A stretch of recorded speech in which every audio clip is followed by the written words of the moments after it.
Meine Damen und Herren, wir befinden uns auf einer nicht unheiklen kulturhistorischen Mission. Wir sind auf der Suche nach dem Nerd, nach dem Typus des Nerds, um zu erforschen, wie sich der Nerd und der Begriff des Nerds im Wandel der Zeit entwickelt hat, sind wir zu Gast in Kiel bei Get Digital, um herauszufinden, was Nerds und solche, die für Nerds produzieren, machen, außer Nerfgun-Fights im Büro. Offenbar nicht viel. Ganz doofes Klischee. Selbstverständlich werden hier auch Laserschwertkämpfe im Lager ausgetragen. Die beiden Geschäftsführer Philipp Stern und Florian Schatz checken die Ware. Get Digital ist ein Versand für Nerd-Spielzeug und Geek-Lifestyle. Also Schmuck, Gebrauchs- und Einrichtungsgegenstände im Stil von Computerspielen, Comic- und Science-Fiction-Serien, die das Team verkauft und teilweise auch produziert. Vor 14 Jahren gegründet, bis heute erfolgreich. Angefangen hat alles mit nerdigen Insidersprüchen, die die Gründer auf T-Shirts druckten. Nerds haben Humor. Schrödingers Katze? Theoretische Physik als Kuscheltier. Bei den Informatikern vom Lübecker Barcamp kommt das gut an. Der Papiertuchspender im Zauberwürfel auch. Sehr cool, danke. Der Typus Nerd ist irgendwie von dem, ich lese Comics und Bücher in meiner dunklen Ecke, so ein bisschen zu diesem digitalen Rockstar mutiert. Vom Schimpfwort für bebrillte Außenseiter zum angesagten Lifestyle. Heute tragen auch Hipster ohne Programmierfähigkeiten das Nerd-Klischee auf. Und wer coole Apps entwickeln kann, genießt Bewunderung. Zum Barcamp kommen wir nachher noch. Erstmal zurück zu Get Digital. Oh, diese Jungs und Mädels entwickeln Merchandise, Gadgets, Spielkram für Nerds, darf man sagen, für Nerds und Geeks. Was sind die für euch? Nerds und Geeks, vor allen Dingen Leute, die sich besonders für ein Thema interessieren, also sehr viel Leidenschaft irgendwie dafür entwickeln. Meistens so aus den Bereichen Wissenschaft, Fantasy, Science Fiction, all sowas irgendwie. Genau, alle, die Laserschwerter haben, Yoda-Figuren zu Hause stehen haben und sich an mathematischen Formeln auf T-Shirts erfreuen, die kann man gemeinhin als Geek bezeichnen. Der Vollständigkeit halber sei jedoch erwähnt, dass sich Geek und Nerd inhaltlich unterscheiden. Kurz gesagt, dem Geek werden eher Dinge und Eigenschaften zugeschrieben, die mehr popkultureller als wissenschaftlicher Natur sind. Zum Beispiel eine bedingungslose Comic-Leidenschaft und Kenntnisse in Fantasiesprachen aus dem Science-Fiction-Genre. Im deutschen Sprachgebrauch sind die Begriffe jedoch vermischt und für die Betrachtung des positiven Imagewandels des Typus ist eine Trennung vernachlässigenswert. Das ist auf jeden Fall Elbisch, das ist binär. Ich glaube, Klingonisch fehlt, oder Florian? Leider fehlt Klingonisch, ja, das müssten wir mal ergänzen. Geht gar nicht. Das ist Florian, der zweite Gründer. Hat den Doktor auch nicht in Elbisch oder Klingonisch, sondern in Informatik, ne? Ja, genau, in Informatik. Das heißt, du bist auch noch ein anderer Geek als die Geeks, die wir jetzt schon in eurem nerdigen Flair kennengelernt haben. Ich bin eher derjenige, der für Programmiersprachen, IT-Systeme in der Richtung sich auskennt. Und darauf ist die Firma ja auch ein Stück weit aufgebaut, weil ihr euch das Kapital so zusammen programmiert habt, bevor ihr Shirts gemacht habt sogar, oder? Ja, genau. Wir haben für Kieler Firmen ganz einfache Websites gebaut, für einen Blumenladen und einen IT-Shop. Wie war das, als du zur Schule gegangen bist und mit Spezialinteresse mit Schülern gegenüberstandst, die das uncool fanden?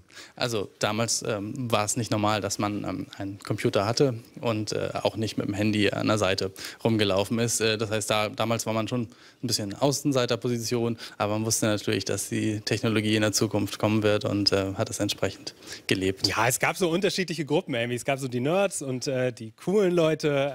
Wir waren auf LAN-Partys, die anderen waren in der Disco, aber tatsächlich totale Ausgrenzung nicht. You read my shirt, this is enough social interaction for one day. Also der Nerd geht humorvoll damit um, dass er ein Nerd ist. Also das T-Shirt sagt mir ja, da sitzt ein Programmierer und wenn ich sein T-Shirt gelesen habe, dann reicht das an sozialer Interaktion für diesen Tag. Man macht ja einen Witz darüber, dass man irgendwie vielleicht manchmal ein bisschen anders ist als andere Leute, ohne Wertung, also nicht unbedingt schlechter, sondern eben anders und dann hat man halt Sachen an, die man nur selber versteht oder die Leute aus der gleichen Gruppe dann. Das ist immer so das, was so die T-Shirts irgendwie beschreiben, ja.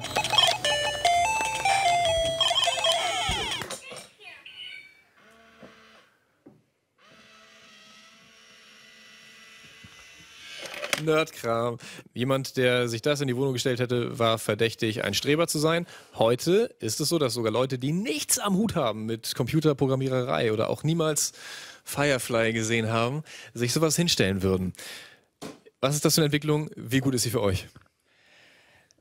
Also für uns ist natürlich cool. Also klar, wir haben schon gemerkt, irgendwie damals, als so Big Bang Theory rauskam, dass einfach nochmal die Umsätze gestiegen sind bei uns. Also einfach, weil mehr Leute in Berührung gekommen sind mit dem, was vorher nur eine kleinere Gruppe von Nerds cool fand, finden jetzt halt mehr Leute cool. Ja, das stimmt. Big Bang Theory können wir kurz einmal zeigen für alle, die sie nicht kennen sollten. Das ist also eine Sitcom im nerdigen Umfeld einer Physiker-WG, die eigentlich darunter zu leiden haben, die gemobbt werden, die schwere Probleme haben, Frauen kennenzulernen oder das gar nicht wollen, weil sie völlig unemotional durch die Welt gehen. Wir fahren durch die Welt nach Lübeck. Da geht es nicht um Geek-Spielzeug, sondern um die Zukunft. Denn in Lübeck ist Barcamp. Bei einem Barcamp treffen sich interessierte Menschen aus allen Bereichen und tauschen sich locker organisiert über die digitale Welt aus. Ein perfektes Nerd-Habitat. Auf der Suche nach Nerds in freier Wildbahn. So die Klischeefolgen könnte man bei Sandalen beginnen, sich dann hocharbeiten über eine Gesichtsbehaarung und die Brille. Informatik? Ja, Informatik. Wir sind auf der Suche nach dem Nerd und dem Begriff im Wandel der Zeit. Habt ihr mit euren Spezialgebieten und der Art und Weise, wie ihr euch kleidet, mal zu Schulzeiten soziale Ausgrenzung erlebt? Ich nicht, ne. Ich war eine Gruppe. Ja? Wir waren unsere Gruppe. Okay. Wir waren sehr unter uns. Wie hat das ausgesehen? Also war das so, wie man sich das Big Bang Theory mäßig vorstellt, dass ihr krasse Sachen gemacht habt, aber schwer an Dates gekommen seid? Ja. Wir waren sehr unter uns. Ja. Aber das Blatt wendet sich, denn nun redet ihr A mit Leuten, die nicht aus der Branche kommen und B könnt ihr spezialisierte Dienstleistungen anbieten, die euch auch gesellschaftlichen Status verleihen. Passt das schon bei euch? Wir sind auf dem Weg dahin. Was macht ihr?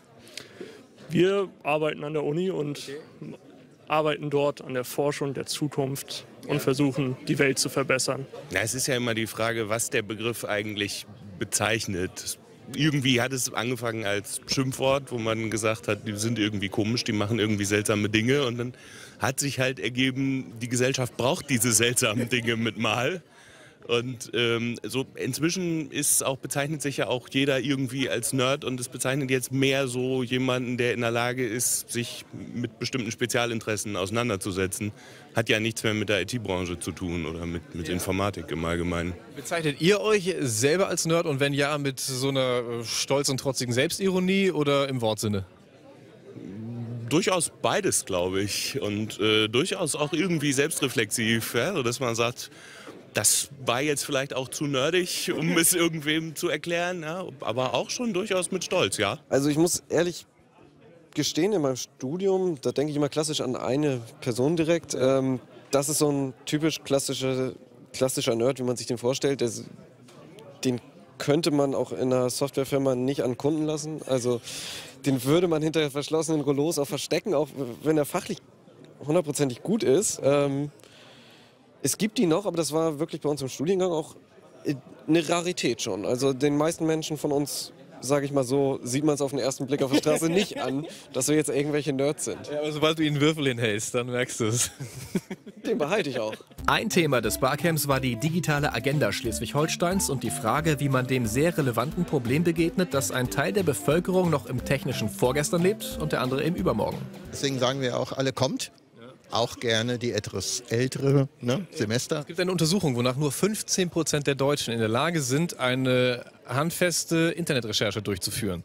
Die meisten gehen bei Google auf Seite 1 der Resultate, hinterfragen nicht und gerade in Zeiten, wo zum Beispiel Rechtspopulisten einen extremen Aufwind erleben, ist ja die Informationspolitik ein Pulverfass. Also die Fake News, postfaktisch, all diese Stichworte spielen da mit rein. Wie wichtig wird der Nerd, um diesen gesellschaftlichen Herausforderungen zu begegnen? Der Nerd ist auch Suchmaschinenoptimierer und kann eventuell die richtigen Themen nach vorne bringen und nicht die rechtspopulistischen Themen nach vorne bringen. Das ist schon wichtig, ne? Das ist richtig. Und die Session, die heute Morgen gehalten wurde, da ging es wirklich um 60 plus. Wie kann ich meine Nachbarin, die Oma ist und mit dem Tablet gar nicht umgehen kann, wie kann ich die abholen und mit ins Jetzt holen? Das war sehr interessant. Das ist das Schöne an diesem Barcamp, dass es halt so breit halt aufgestellt ist und von Nerds dann halt auch für die älteren Menschen was erklärt wird. Deswegen schulen Sie Ihre Lieben, ansonsten übernehmen amerikanische Großkonzerne und ihre Algorithmen die Auswahl der Nachrichten, die diese Menschen überhaupt noch erreichen. Vielen, vielen Dank. Danke auch. Danke euch. Gerne. Danke.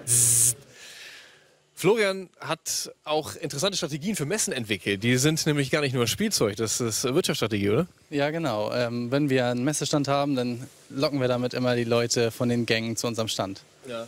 Wir kämpfen hier im 1000 Quadratmeter großen Lager. Das ist eine stattliche Größe. Wie wichtig ist jetzt das Vorweihnachtsgeschäft? Das ist die wichtigste Zeit des Jahres. Ich meine, Nerds kriegen halt auch gerne Geschenke. Vielen Dank fürs Zeigen, fürs Erklären, für die kulturhistorische Wandlung des Begriffes. Und jetzt kommt das Wetter. Außerdem bin ich Ihr Vater.